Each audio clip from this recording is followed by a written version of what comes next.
Guys, what's the deepest, darkest secret you found out about a friend that really messed with your head? I went to school with a girl starting in 6th grade. She was extremely skinny with platinum blonde hair and was one of the most popular girls in our class. But she wasn't the mean, cliquey kind of popular. She was actually really sweet. Even before puberty, she wore the shortest shorts and the most revealing clothes. By high school, something seemed off. Her hair was still platinum blonde, but it looked fried, almost plastic, like it could fall off at any second. She was still painfully thin, with her bones visibly sticking out. But she remained popular, always had a boyfriend, and was allowed to have them sleep over, which seemed unusual. As I got closer to that group, I learned the truth. Her mom had been bleaching her hair since she was a little girl. She was actually a natural brunette, but her mom wanted a blonde, picture-perfect daughter. She controlled her weight, starved her, and constantly criticized her. She bought her skimpy outfits even in grade school, shaping her into the kind of girl she wanted her to be. Meanwhile, her mom was severely overweight, like Jabba the Hutt in a wig, clearly living vicariously through her daughter, forcing her into the role of the thin, blonde, attention-grabbing girl she had never been herself. It was disturbing. After learning all that, I felt awful for her. I really hope she got away from her mother and found a way to reclaim her own life. Before we continue, do us a quick favor. Smash that like button and subscribe to support our channel. Story 2. I knew this kid through Scouts who was 3 years younger than me and a total pervert. He lived down the road from me, and for a while we would hang out and play Nintendo games. His parents were pretty laid back and let him decorate his room with girly posters and swear in front of them. He also had an older sister who was in high school at the time, but she stayed in her room on the phone, like typical teen girls. One day, I went over to hang out, and we had the house to ourselves. After a while he got up and went into his sister's room for a moment, then came back in the room where I was playing Contra and showed me a waste basket that had a used rubber on the top. I thought it was gross, but he told me that he had seen her use it the night before. I asked how, and he showed me a hole in his closet that he made that looked directly at her bed. He then told me that he would stand there and do it while watching her through his closet. He then told me that the fresh rubber was his dad's, and he watched them the night before. I knew this kid was a chronic liar, so I didn't think that part was true. He then told me that sometimes she gave his dad a blowy, and if she came home before their parents, I could use the closet. She didn't come home before I left. This wasn't the only time he wanted me to do it in his presence, but I paid no attention to it because I figured he was trying to show off to an older kid. About 2 weeks later, I was over there with him alone in the house. He was telling me that his sister must have found the hole and had moved some furniture in front of it. He was mad, so he went into the room and attempted to move the obstruction, but couldn't because he wasn't strong enough. So, in his mind, he was going to punish his sister for it by poking holes in her rubbers. School started a week later, and we didn't get to hang out as much. That was fine with me because he was creeping me out, and I was about to drop out of Scouts because I was losing interest in the group. Plus, he had attacked a fellow Scout with an axe. The kid was fine, but my friend was about to get kicked out. I saw his sister on the bus a few times, and I thought she looked like she had gained some weight, but I didn't connect the previous events to her appearance. Well, shortly after the axe incident, I went over to his house one last time, and he had a few boys over that were close to his age. They didn't stay long after I got there, but after they left, he told me that he got his sister to let him bang her. I don't remember the details, but he said that he used one of the altered rubber. He told me that they were moving soon and wanted me to have a few things. Thankfully, they were games and not magazines with crunchy pages. After they moved, I learned a lot in school about their relationship in class. I was ashamed that I didn't contact an adult, but I honestly didn't know if all his talk was all made up or not. Well, 12 years later, I bumped into him at a local movie theater. He was still the same but fatter from a fast food diet. He told me that had lost his license for the second time for speeding and racing. I asked him about his sister. He told me they moved because she got pregnant, but they didn't know who the father was. When I asked, he laughed and told me it was his, not his dad's. He seemed pretty proud about it too. If it was all true, karma caught up with him. About a month later, I read about a horrible crash that killed one driver and injured 3 other people. In the back of that same newspaper was his obituary. He was still driving and street racing, despite having his license revoked. At the bottom where it mentioned surviving family, it mentioned his parents, sister, and a daughter. Story 3. I grew up with a girl and went to high school with her. We were even neighbors for a while. After graduation, she told me a story about some guy breaking into her second-story bedroom window and essaying her. The guy was prosecuted and sent to jail for a couple years. During that time, she didn't like to drive, though she had a car. I would give her rides and soon learned a lot of her errands involved picking up and dropping off various amounts of weed. She was dealing out of my car at one point and was becoming permafried, and so I told her I no longer felt comfortable spending time alone with her. She started acting more and more squirrely, and the things she was saying about her past and what was driving her to drinking and drug use wasn't adding up. Soon after, the guy was going to be released from jail, and she had to testify in court for something or other, perhaps to determine if he would end up on probation or a further sentence. She came clean that he never essayed her. Turns out, she was just super high and brought the guy home. When her sister knocked on her door in the morning, she had no reasonable explanation for why there was a guy in her bed, so she told her family he broke in and essayed her. They did a test, and of course, there was a sample that matched the guy's DNA, and his life was effectively ruined, and he still has the charge on his record some 10 years later. There's so much more to her shady character, but this is going to be buried, and I really had to get out how awful this girl was and showed little to no remorse for messing over this guy who had consensual relations with her. People are messed up. Story 4. My friend went out to see a motivational speaker in Washington a few years back. Turns out he was actually being inducted into some cultish sect of the Church of Scientology. This is a wild story. So a Scientologist, D, was already in Florida and flew my friend, C, down, claiming his uncle and some extended family had a timeshare there and that he was welcome to stay. When C arrived at the address, it turned out to be the Scientology headquarters in Miami. You can Google it. D told C not to worry, saying it was just his uncle and some friends. But there were over 50 couples of all ages staying at the headquarters with them. The first night was uneventful, but on the second night, after dinner in this grand hall, a man in a cloak announced that everyone needed to go to the courtyard for an auditing. When they got outside, they were greeted by a huge circle of torches. They were instructed to step into the circle and join hands. One by one, the cloaked man would approach each person with a pipe and blow smoke into their face. After the smoke hit, he would whisper in their ear, saying things like, "The 7 sins are impulses of man that must be fulfilled," and telling everyone that the keys to happiness were wealth and indulgence. Now, my friend D is over 300 pounds, and when C saw him hit the ground from the smoke, he started to panic, because he was next. So C steps into the circle, facing the shaman, and the smoke is blown into his face. He said it felt like when we used to take acid, and after 4 hours, you'd start seeing some intense stuff, but it was like that times 10 and instantaneously.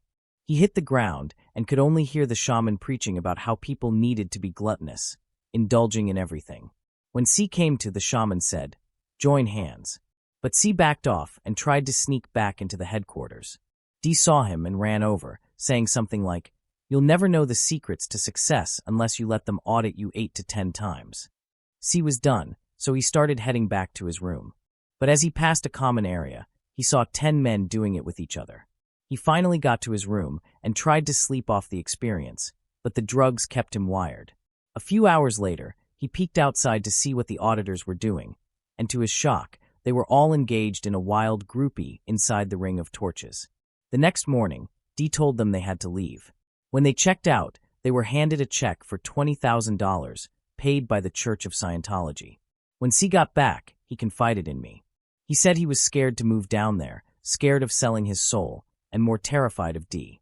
He left me a folder of information, telling me if he wasn't home by Christmas, report him missing in Miami. The Church of Scientology, particularly its Miami branch, has a long history of SA and other horrible stuffs. Story 5. When I was at university, I lived in halls and became friends with a guy who was really into heavy metal. We were pretty different. He was all about his music and weed, while I was sporty and played on the university football team.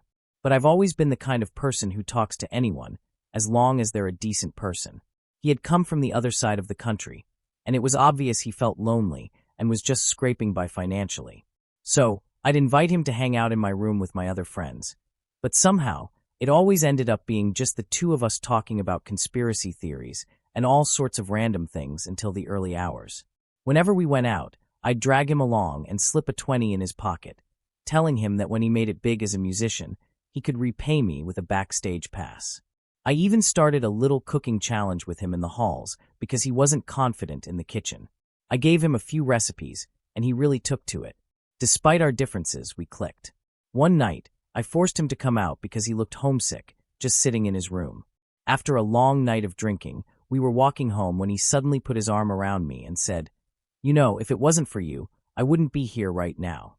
Thinking he meant he wouldn't be out drinking, I laughed and said, "I know, you were tough to convince." But he shook his head. "No, not this. I mean, you've saved me so many times, and you don't even know it." Confused, I asked him what he meant. "Dude, I've been so unhappy here. I've thought about offing myself so many times. I even got close to doing it, but then you'd come in and start talking to me, or you'd drag me out somewhere. My parents forced me to come here. I never wanted to be here. I just wanted to end it all." I was drunk, caught off guard, and not really sure how to respond. I just told him, "You should never end it over being somewhere you don't want to be or doing something you don't want to do. You can change that. Just drop out and do what you really want. No one would see you as a failure. They'd see you as someone brave enough to go against the flow and chase their dreams." He looked at me for a moment, then smiled and nodded. A second later, he pointed to a takeaway shop and asked if I wanted anything. "I'm buying," he said, then laughed. "Well, actually you are. It's your money." A few weeks later, we all left for the Christmas holidays. He called me while on the road with a friend, heading back to university to collect his stuff. He was leaving for good. He sounded relieved. He thanked me for everything. It wasn't until later that it really hit me, the difference I made without even realizing it. It messed with my head a bit, thinking about what could have happened if I hadn't been the way I was. What if I hadn't checked in on him? What would have happened to him?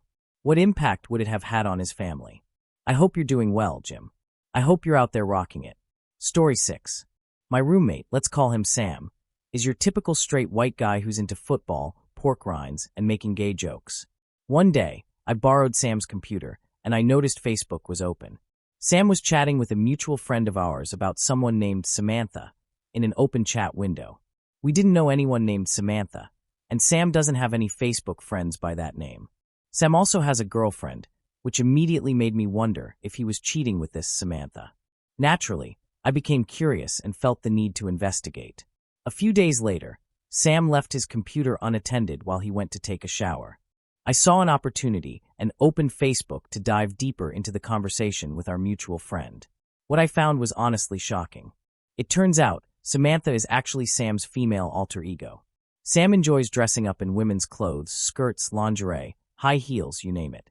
He embraces this persona both in private and on occasion, wears Samantha's lingerie under his football jersey and gym shorts in public. Sam's family and girlfriend are conservative Christians, and I can't even imagine the chaos if any of them found out. The worst part is that Sam still makes jokes about ladyboys and gay people, while this whole other side of him, Samantha, remains hidden beneath the surface. Story 7. Found out some friends are serial cheaters. I was friends with a couple for about a year. We didn't plan hangouts or anything, but we frequented the same bars, so I'd see them occasionally, and we became good friends. Then, I started seeing him out by himself more, acting increasingly flirtatious with other women. One night, I overheard him trying to convince a woman to go to a hotel with him, even though his girlfriend lived with him. I messaged his girlfriend on Facebook, asked if they were still together, and told her what I'd seen. She thanked me for being a good friend and showed up at the bar about 5 minutes later. They left together, and I didn't see either of them for a couple of months. When I finally saw him out again, I was expecting some hostility. I'd heard from mutual friends that he was angry, and some had even suggested he confront me physically. Luckily, he didn't go that route, even though he was probably a dozen drinks in. He came up to me and said, "I think we need to talk, E-Pants, and I'm sure you know what about." I replied, "Yep, I suppose so." He then told me, "I don't have much to say because I can't believe you'd do that to me. So, my only question is, why would you do that?" I explained, "Because you're both my friends, and I would have done the same for you if I saw her out trying to hook up with other guys." He responded, "All right, I get that, but I just can't believe you'd do that to me. Guys are supposed to have each other's backs." I told him, "Guys or girls, I look out for my friends. If I saw someone getting screwed over and didn't say anything, that would make me part of the problem." He paused and said, Okay, I see where you're coming from. But just so you know, we broke up because of what you did. I replied, look, man, it wasn't what I did that was the problem. If I was cheating on my girlfriend and you told her, I wouldn't be mad at you for telling the truth. Telling the truth isn't a bad thing. After thinking for a minute, he admitted, it wasn't entirely your fault. You just kind of forced us to confront issues we were already having. He paused again and said, so, I'm not going to start anything with you, and I'll be civil when I see you. But we're not friends anymore. I said, all right, I get it. The conversation was surprisingly civil, especially considering how drunk he was. Our mutual friend even chimed in a few times, advising him to beat my A for betraying him. In the end, I realized that a lot of guys I thought were decent had a secret code of covering for each other when they cheated. Story 8. A friend of mine went through a divorce and was living alone in an apartment. He needed a roommate, so I packed up and moved in. I knew he'd lost his child in a crib a year before. One night, we were drinking, and he started saying how much of a piece of crap he was, and that he deserved to be punished. I knew what he was talking about, so I grabbed him by the shoulder and told him, dude, there was nothing you could have done. That's when he broke down and told me the story. He said he was playing WoW when his 6-month-old baby wouldn't stop crying. In frustration, he grabbed the baby by the mouth to quiet him and held him there until he stopped screaming. He thought the baby had just passed out, so he went back to his game. About half an hour later, he went to check on him and found that he wasn't breathing. He tried CPR, but nothing worked. He held his child until the ambulance arrived and then lied to everyone, including the paramedics. To this day, everyone thinks it was Sid's. I never told anyone this before. It was so heavy, and he was such a genuinely nice guy. It really messed up my whole outlook on things. Now, I'm a father too, and thinking about it brings up so many conflicting emotions. A year after I moved out, he tried to off himself.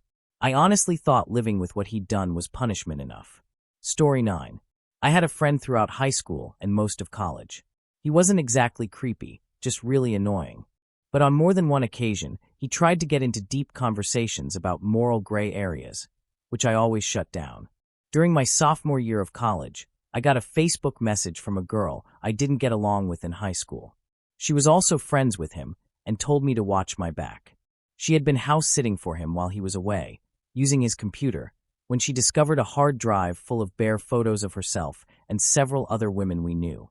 Some were taken through bedroom windows, others at parties after the girls had passed out. I wasn't in any of the photos, but she mentioned that he had been talking about me a lot recently. I had a class with him, and he was hard to avoid, so I confronted him. He admitted to everything, and I never spoke to him again. I still get chills when I think about how often he tried to get me to smoke or drink with him alone. Story 10. In 7th grade, one of my friends slipped a note into my locker. The signature was elaborate, and the handwriting was unusually neat. I didn't have time to read it then, but during homeroom, I took it out to see what it said. My friend must have noticed, because he practically tackled everyone just to get to it. I quickly put it back in my binder and refused to give it to him until I'd read it. That afternoon, when I got home, I finally read the note in peace. It turns out my friend's social awkwardness went deeper than I realized, and his lack of close friends had pushed him to the edge. I texted him, telling him that we could both be awkward together, and that honestly, who needs that many friends anyway? He never replied. A year later, out of nowhere, he texted me. This was also unexpected. He wanted to talk about the note. I had given it back to him the day after I read it, and by then, I had forgotten all about it during the chaos of 8th grade. Apparently, it was a subtle goodbye note, and he had planned to off himself that night. My text had been the thing that stopped him. He told me if I had read it even an hour later, he would have been gone. Story 11. My cool gamer roommate turned out to be a cybercriminal framing me to cover his tracks, and I had to plead with cops and testify against him to avoid jail time. The first time I realized my roommate was a cybercriminal was when I answered the door in my bathrobe and Special Agent Henderson handed me a warrant to search my apartment. This was back in the early 2000s, when high-speed internet and home Ethernet connections were still a bit ahead of the curve. My roommate was also a gamer, so when I moved in, I just thought I got lucky with a great internet connection. Turns out, he was involved in an identity theft ring targeting financial companies. You know how most hacks are socially engineered instead of purely technical? Well, That made it easier for investigators to track down the criminals because of the paper trail left in their communications. My roommate had actually been using me as a fall guy. He was routing traffic through my computer and storing enough data on my hard drive to implicate me.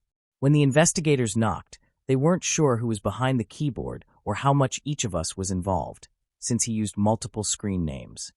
They thought forensics would clear things up, but my computer was pretty obviously compromised, while they had to go to great lengths to find evidence on his. I got lucky that they initially focused on communication evidence to build their case. At first, they thought I was involved. They compared my chat logs to his to see if my typing speed and vocabulary matched the evidence, but that didn't fully clear me given the forensics. They kept grilling me about my alibi, and I couldn't prove it with real-life friends because my roommate had been active online when I was home, often asleep. Even my emails didn't help much since they weren't long enough to show I couldn't have done both things at once. I had the idea to use my in-game activity as an alibi, which the investigators were pretty skeptical of. But they were patient, and instead of just throwing me in jail, they wanted to build a solid case against the right person. I had messages from guildmates in dark ages of Camelot congratulating me on leveling up, and some of these messages lined up with the times my roommate was communicating with his accomplices. This was the first real breakthrough that shifted the focus toward him. Once they found evidence on my computer that he'd tampered with it, they began to take my side more seriously. As the investigation went on, more signs pointed to him. Eventually, he slipped up during an interview and revealed something he couldn't have known unless he was involved. At that point, the investigators fed me a false narrative of events, which I believed because I didn't know what he had done. Trying to clear my name, I made assumptions about how hacking worked, thinking he was more like a bank robber, not realizing how deep his involvement went with overseas financial services companies. That helped them realize I wasn't some mastermind. In the end, I wasn't able to provide much testimony, but I was the only person who could confirm he'd been at the computer during the crime. The rest of the witnesses were experts interpreting the evidence. Being cross-examined and accused of involvement in something I only found out about while standing in my bathrobe with soggy Cheerios behind me was intense. Story 12. My childhood best friend's mom was Miss Perfect. Always had the best snacks made for play dates. House was perfectly neat, hair perfectly combed. She was everyone's softball coach, Girl Scout leader, class mom, everything. My mom said when she used to see her when picking us kids up from school, her mom's breath always smelt perfectly minty fresh. Like she was so perfect. I am in college now and recently attended her funeral. She was a raging alcoholic. Her breath always smelt minty fresh from mouthwash to cover up the stench of her drink. She spent a decade slowly drinking herself to death. To this day, I have no idea what she was going through. It's heartbreaking. RIP. Story 13. There was a girl on my high school rugby team who started missing practices more and more once the spring season began. Anytime we asked about her, the coaches shut us down and never criticized her absences. Meanwhile, they had no problem calling out other players for slacking off. A couple of weeks before our quarterfinals tournament, she finally showed up, except she was in tears. Despite that, she was determined to play and went all out on the field, playing aggressively well against the other teams. It wasn't until afterward that I found out why. She had been living in a physically abusive household and had just gotten emancipated that week. For 2 years, I had no idea what she was going through. As far as I know, no one else did either. It was a total shock and really opened my eyes. It made me wonder, for the first time, how many others around me might be silently enduring the same thing. Story 14. My cousin was my best friend. She was a year older than me, loved anime, and would stay up with me to binge-watch Inuyasha or other girly shows. Her and her brother even lived with us for a couple years after CPS took them from their mom. She said we would always be friends, and our kids would grow up with each other like we did. Turns out she also used to love essaying my little sister. I found that out last year. My sister begged me not to confront her. What did she have to say about? I'm sorry I did that to you, but I can't remember most of it. All those red flags, of my sister trying to switch rooms and the huge personality change she showed after my cousin moved in. All this time I thought she was jealous. Now that cousin is pregnant, lies to everyone saying that my family used to essay her and that she had to run away to a better life. Also, How she loves her mom so much even though all she did for the 10 years her kids were living with us was give my mom $100 and a box of plastic tableware. Story 15. My ex-husband had a friend named Randy, who was actually my mother's ex-fiancé. Randy seemed really nice at first. When my ex and I were both jobless and living with his mother, she didn't provide us with much food, and Randy stepped in, bringing us meals. Eventually, he even started paying me around $30 a week to take care of his 2 pet bunnies. Randy then introduced us to his best friend, John, a little old man with cerebral palsy who could no longer walk. John was kind and innocent, never hurting anyone. For the 5 months my ex was at boot camp, I spent every day going to John's house with Randy. We would eat pizza, drink Coke, and watch Criminal Minds together. But when my ex came back from boot camp, we discovered a horrible truth. Randy had been stealing money from John for years. Every time Randy was supposed to pay one of John's bills with his money, he kept it for himself. I witnessed the phone company cut off John's phone due to non-payment, despite him having given Randy the money for the bill. The total amount stolen was in the thousands, and it made me sick to know that Randy had been stealing from his vulnerable, disabled best friend. Story 16. We shared a class in senior year and always sat next to each other. Let's call him Jeff. He was easily one of my favorite people I met throughout high school.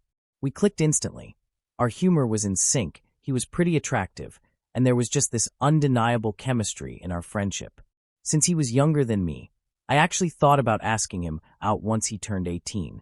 He also seemed to come from a great, close-knit family. He was always praising his sisters and bringing them up in conversation. They clearly meant a lot to him. We hung out a few times outside of school, just the two of us. We could talk for hours without it feeling awkward. After I graduated, though, it became harder for us to hang out, and our friendship started to fade. A few months ago, I don't even remember how it came up, but my best friend, let's call her Jane, and I were talking about him. I mentioned, "Man, Jeff's such a cool guy." Jane gave me a strange look, and then told me he wasn't. "What do you mean?" I asked. Jane then explained that her younger sister was best friend with Jeff's younger sister. And Jeff's younger sister had tearfully confessed to her best friend that her brother had essayed her at night for as long as she could remember, and that she was scared for her baby sister who had just been born. He apparently also started some drama with the CPS and tried to get him and his sisters taken away from their mother, but he failed because he had nothing to stand on. Jane doesn't spread rumors like that, and she doesn't ever tell me anything as serious as that if it isn't 100% true. Even then, it still took me weeks to process, just because I had liked the guy so much. I haven't talked to him since. I don't know how I'll talk to him if I run into him again. Story 17. When I was 8 years old, I was sitting outside at lunchtime with one of my friends. She was my age, and was a bit of a strange kid. One week she'd be my best friend, the next she'd despise me. She'd cry to manipulate adults, would revert to a very childlike state when nervous, that kind of stuff. I was 8, though, so I never thought much of it. One day, it was just the two of us, sitting on the far side of the school's grassy patch. We weren't talking about much, so it shocked the hell out of me when she suddenly piped up with the information that her uncle had essayed her, that he'd given her a lolly so she'd show him her playing area, and that she still had a scar on her now. She offered to show me it. I declined. It messed me up. I went home that day and asked my mom what essay was. She told me that it was a very bad, horrible thing that awful people did, and didn't go into more detail, told me she would when I was older. I looked it up in our encyclopedia instead, and I felt sick. I knew what intimacy was, but learning about SA as an 8-year-old was pretty frigging terrifying. I'm pretty sure that it's messed me up to this day. I've never had normal feelings towards intimacy. The subject of SA makes me feel absolutely queasy. I've never told anyone else about this. Story 18. There was an accident that took a young man's life, leaving his family shattered. His brother, who has palsy and a painkiller addiction, was still alive, but the loss of their healthy son devastated their parents. It nearly destroyed them. Their mother spiraled into drinking and drugs, and in her grief, she began enabling their surviving son, desperate to hold on to him in any way she could. The entire family was on the brink of collapse. What they don't know is that their son left behind a child. A girl he was with, both of them only about 18 at the time, got pregnant before he passed. She moved across the province to live with her dad while she had the baby and ultimately placed the child for adoption. Only a handful of people know the truth, and his parents aren't among them. Somewhere out there, they have a grandchild they've never met, a piece of their son they never knew existed. And somewhere, that child, now 18, has no idea that he comes from one of the most loving families you could imagine. I wonder if he looks like his father. Part of me wants to find him, but doing so would mean revealing a secret that isn't mine to tell. It breaks my heart, and I don't know whether keeping it to myself is the right thing to do. Story 19. I had a friend from work who was older than me. We both worked at the bar, spent a lot of time together, and became good friends. He often talked about his twin brother and how he wanted me to meet him someday. He loved to party and had plenty of wild stories about acid-fueled nights.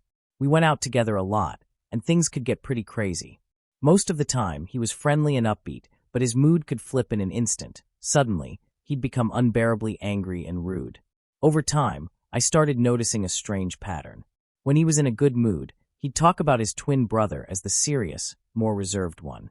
But whenever he was upset or angry, he'd describe his brother as the cheerful, carefree type. Then, one Christmas, he brought his family into the restaurant where we worked to show them around. His brother, who I had heard so much about, never came. Because he never existed. Story 20. Back in 8th grade, I had a close friend who had an incredibly strained relationship with her mother. They were constantly fighting, so much defiance, so much anger. Any real bond between them seemed non-existent. I always wondered what was going on, but at that age, I just assumed it was normal. After all, didn't we all have issues with our parents? Then one day, during a phone call, something shifted. I don't remember what led up to it, but her voice started to crack, and then she told me. When I was 9 during the summer, my mom said I was out of control and needed help.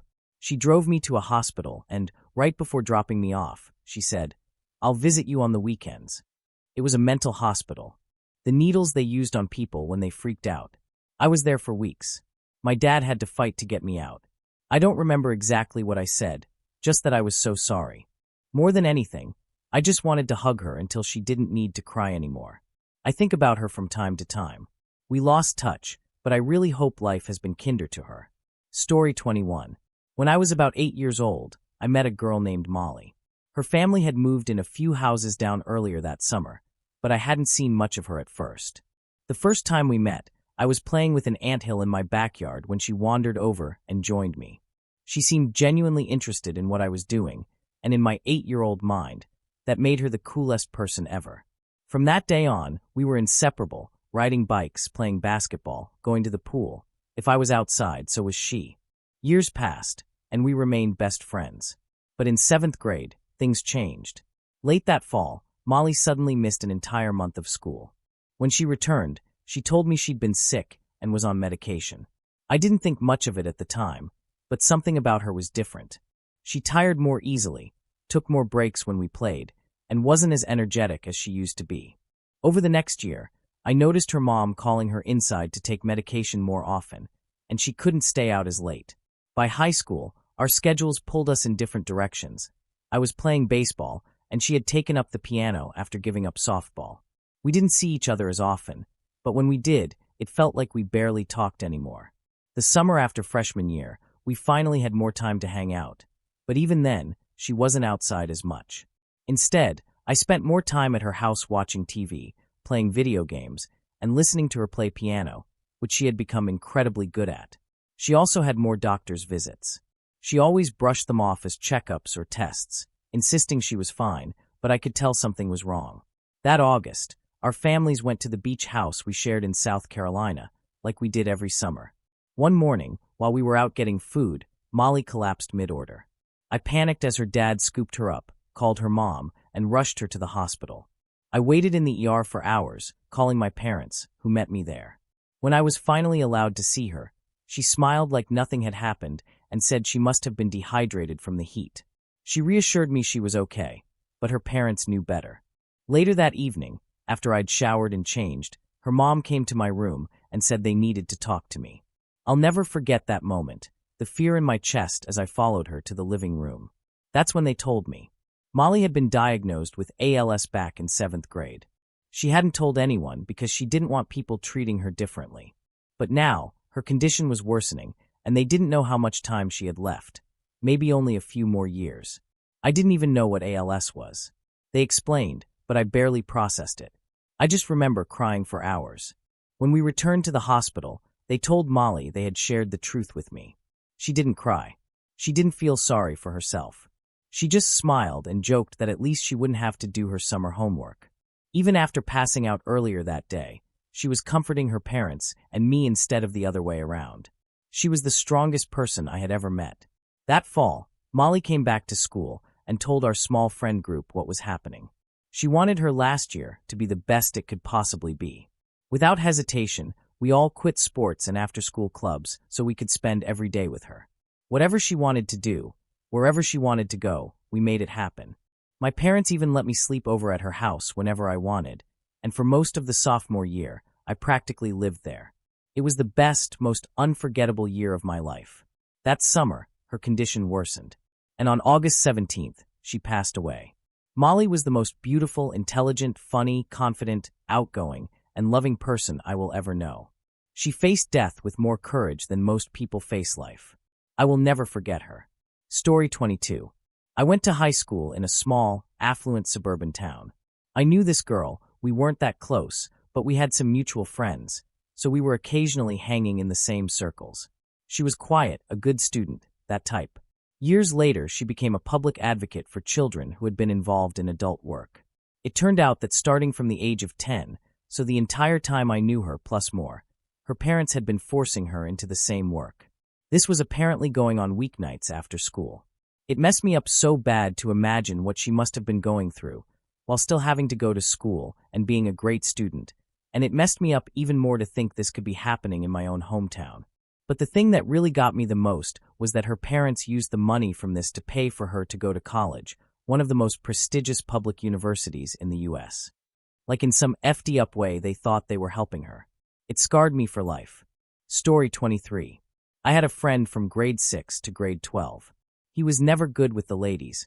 People would always call him creepy. Let's call him Carl. I'd talk to girls and ask them their opinion of him, and they'd call him Creepy Carl. I assumed he was just a weird 6th grader and thought nothing of it. Time goes on, and he's had a slew of short-lived relationships that always end badly and always end with him saying the girls were crazy. In my mind, I always thought he had bad luck. Some people are just crappy, you know? I thought he was catching the bad ones. Well, come 12th grade, I started hearing some rumors. Rumors that Carl had essayed one of his exes. Okay, this is bad. This isn't just creepy anymore. So I started asking around. Asking friends of the girl that came out against him. Everything came back to him, essaying them. I started getting distant from my old buddy Carl. I didn't know what to do, and I didn't want to ask him about it. He told me that people were spreading lies about him, but that's also what he said years before that, and nobody's bothered bullying the kid since before middle school. Well, after I started distancing myself, more words came out. Another girl claimed he essayed her. At this point, I just looked at all the puzzle pieces in front of me. 2 accusations from 2 separate girls, many failed relationships where he was never the one at fault, apparently, and never hearing a good thing about him from any girl around.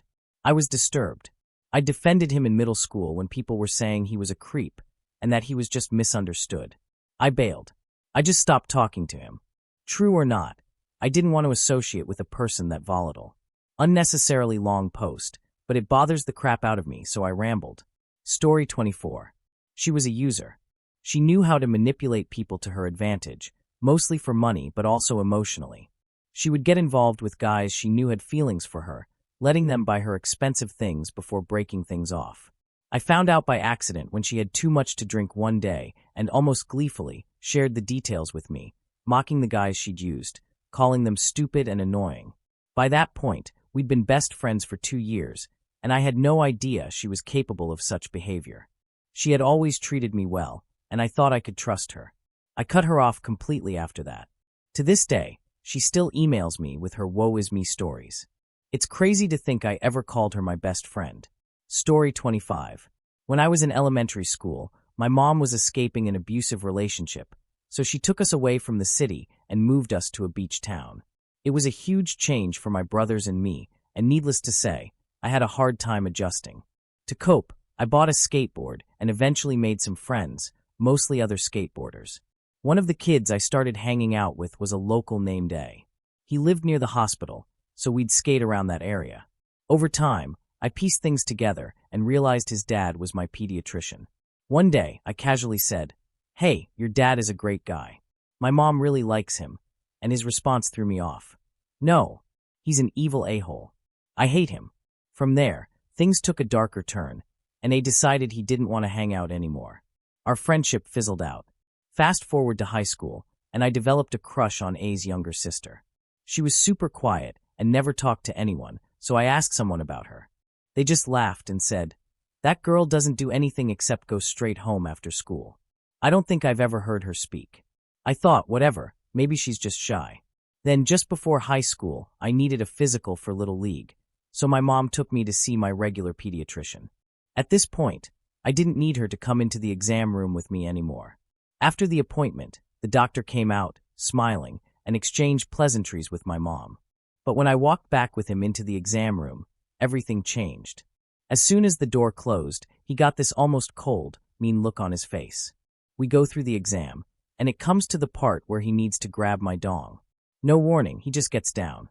I jump up off the bed, and he shoves me back down on it, and says he isn't going to hurt me. Anyway, he finishes the exam, and I head out of there. On the way home, I told my mom that I don't really like that doctor much, so she changed doctors for my brothers and me. Years later, I found myself in jail, watching the news one day, and who did I see on the screen? The doctor's face. Apparently, he was a child essayer of epic proportions. His Wikipedia calls him the worst essayer in American history, with 103 confirmed victims. This just really messed with my head. Story 26. My old roommate went into a fugue state and revealed that his childhood friend who passed away was actually imaginary, though he still believes otherwise. So, I'm a bit late to the party, but this story is pretty wild. I had an old roommate in university who was deeply traumatized by something.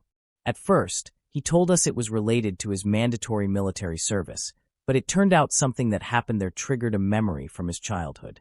Apparently, he had witnessed the passing of his childhood friend, and that memory really messed him up. He started having severe panic attacks almost daily, which freaked all of us out, but we did our best to take care of him. He was our friend. A few months after this all began, something strange happened. One evening, he just disappeared, not returning until around 4 a.m. When he came back, he was talking about how he'd spent the entire night with his friend, the one who had passed away. It seemed like he had forgotten his friend was dead and hallucinated the whole thing. Turns out, he'd been wandering around for about 7 hours, talking to himself. Once we managed to calm him down and try to bring him back to reality, he started saying things like, "He's gone. It wasn't real." Here's where it gets even more interesting. He started saying that his friend was real, and that we were wrong. We learned that he had been in therapy as a teenager for some other traumatic experience, and the therapist had realized he'd created an imaginary friend to help him cope. The therapist tried to make him realize this, but it didn't work. After that night, he never went back to therapy. Story 27. He never told me the truth. I found out his dark secret a year after he left school. This all started when I was in 7th grade. He was in the same class as me, and I had known him for 6 years. I helped him with everything. Paid for his lunch when he forgot, lied to the teacher to save him from losing marks, and even bought him an expensive controller, but got nothing in return. I didn't mind though. I just wanted to be a good friend. He got attacked by a couple of guys. I didn't know about this until a year later. He told them that if they left him alone, he'd give them an easy target. Someone to use as their punching bag. Guess who that target was? Yemi. He threw me under the bus to save himself. The next day, I went to school and got attacked by those guys. They beat me up, talked trash, and I didn't fight back. I didn't know how to fight or speak up, and I was too afraid to go to the principal. I thought if I did, no one would believe me, and I'd just get beaten up even more. So, I kept getting attacked, hoping they would get bored, but it only got worse. As word spread about how easily I could be bullied, more and more people joined in. I was dealing with 3 different classes of kids targeting me at once. For months, I had bruises and scars all over my body. I had to pretend everything was okay, so my parents wouldn't get involved. I didn't want them to come to school to protect me, because I thought I'd be seen as weak. It was a dumb way to think, but I felt like no one had my back, and I didn't want to be known as the kid who couldn't handle it. This made me paranoid and sensitive. But the worst part was when I was going home one day. I grabbed my bag and walked out of class, and when I reached the hallway, I saw students forming two lines, waiting for me. As I walked through, they started throwing things at me. Those who didn't have anything to throw spat at me and pushed me. By the time I reached the stairs, someone kicked my leg, and I fell down the stairs into the mud. I looked up to see them celebrating like it was a victory. That's when my perspective on school changed. It went from being a place to hang out with friends to a cold, heartless prison, and I realized I had to stand up for myself, or it would only get worse. I started training my body, going into the woods and punching and kicking trees for a month. When I returned to school, someone immediately tried to pick a fight with me. I told him, "If you want to fight, stop stalling and let's do it." He threw a punch, I took it, and then I knocked him out with one punch to the chin. But I wasn't done. I twisted his arm until I heard a crack. Turns out I broke it. After that, no one bothered me for the rest of the day. A week later, someone tried to rally a group of guys to pick on me, and this time, I didn't hold back. After taking a lot of punches in training, getting hit in the gut didn't faze me anymore. I became resistant to pain and channeled all my anger into the fights. I promised myself I would break them, and no one would fix them again. The guy who'd riled up the group saw me and ran. I chased him down, and he tried to hide in a classroom, blocking the door. I jumped through the window to get to him, and let's just say, he didn't get up for 2 weeks. For the rest of the semester, no one messed with me. My friend was strangely quiet, and every time I looked at him, his eyes widened, and his breathing got heavier. But I brushed it off, thinking he was just surprised. A year later, my so-called friend left for another school, and the students who used to pick on me stopped when they saw me. They'd turn away when I passed by, look down, and avoid eye contact. But one guy, who became a true friend to me, approached and asked, "Feeling lonely?" I told him, "Yeah, my friend left me alone in this miserable place." He said, "I wouldn't call him a friend if I were you." I asked, why? He told me to ask my whole class what made them mess with me in the first place. That's when everything clicked. My friend had thrown me under the bus to save himself, and while I was getting beat up, he was sitting in the classroom eating and laughing, not caring at all. I realized that's why he was so scared every time I looked at him.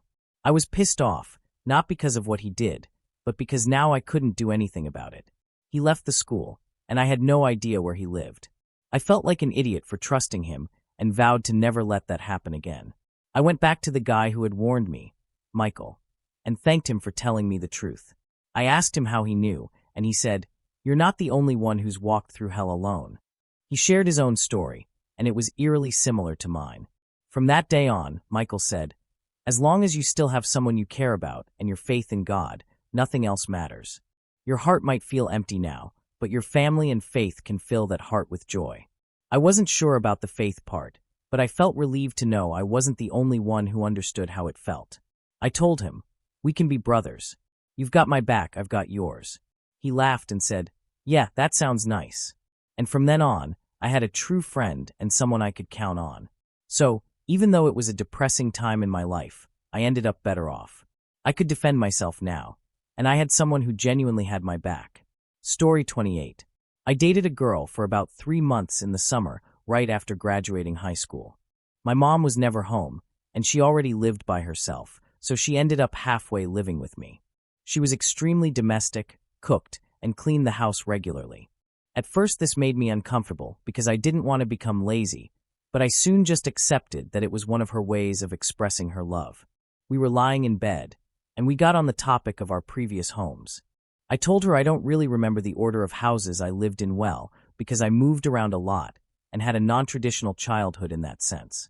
She claimed to have lived in more places than me, but she described her childhood as messed up. I said moving around isn't so bad.